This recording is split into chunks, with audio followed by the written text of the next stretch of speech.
Russia সফলভাবে তাদের পারমাণবিক শক্তিচালিত ক্রুজ ক্ষেপণাস্ত্র বুরেভেস্তনিক এর পরীক্ষা সম্পন্ন করেছে, যা বিশ্বজুড়ে নতুন করে উদ্বেগ ও আলোচনার জন্ম দিয়েছে। এই ক্ষেপণাস্ত্র যেকোনো বিদ্যমান বা ভবিষ্যৎ প্রতিরক্ষা ব্যবস্থাকে ফাঁকি দিতে সক্ষম। এই অনন্য অস্ত্রের সফল পরীক্ষার মাধ্যমে রাশিয়া তার পারমাণবিক প্রতিরোধ সক্ষমতাকে বিশ্বের সর্বোচ্চ পর্যায়ে নিয়ে গেল বলে মনে করেছে ক্রেমলিন। রয়টার্সের প্রতিবেদনে বলা হয়, রুশ সশস্ত্র বাহিনীর chief of general staff Valery গোরাসিম জানান, গত 21 অক্টোবর এই ক্ষেপণাস্ত্র পরীক্ষা করা হয়। এই দীর্ঘতম পরীক্ষামূলক উড্ডয়নে ক্ষেপণাস্ত্রটি প্রায় 14,000 কিলোমিটার দূরত্ব অতিক্রম করে এবং প্রায় 15 ঘন্টা ধরে আকাশে অবস্থান করে। এই ক্ষেপণাস্ত্রটি একটি ক্ষুদ্র পারমাণবিক চুল্লি দ্বারা চালিত, যা তাত্ত্বিকভাবে একে প্রায় সীমাহীন পাল্লা দেয়। জেনারেল গেরাসিম জোর দিয়ে বলেন, বুরেভেস্তনিক যে কোনো ক্ষেপণাস্ত্র প্রতিরক্ষা ব্যবস্থা ভেদ করতে সক্ষম। পশ্চিমা সামরিক বিশেষজ্ঞরা এই ক্ষেপণাস্ত্রকে SSC-X9 স্কাইফল নামে অভিহিত করেছেন এবং এর উন্নয়ন নিয়ে দীর্ঘদিন ধরে সন্দেহ পোষণ করে আসছিলেন।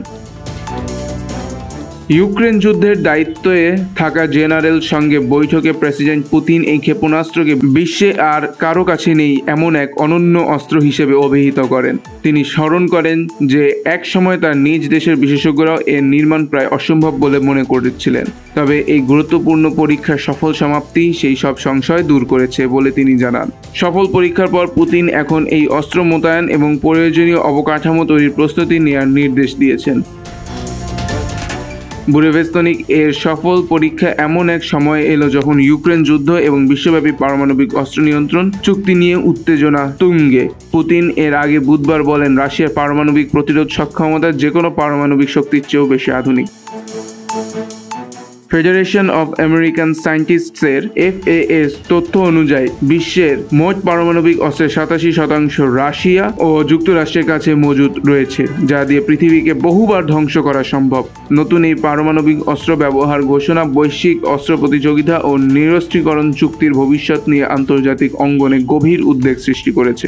এই ক্ষেপণাস্ত্রের পারমাণবিক চালিকা শক্তির কারণে সম্ভাব্য পরিবেশগত ঝুঁকির বিষয়ে পশ্চিমা বিশেষজ্ঞরা আশঙ্কা প্রকাশ করেছেন।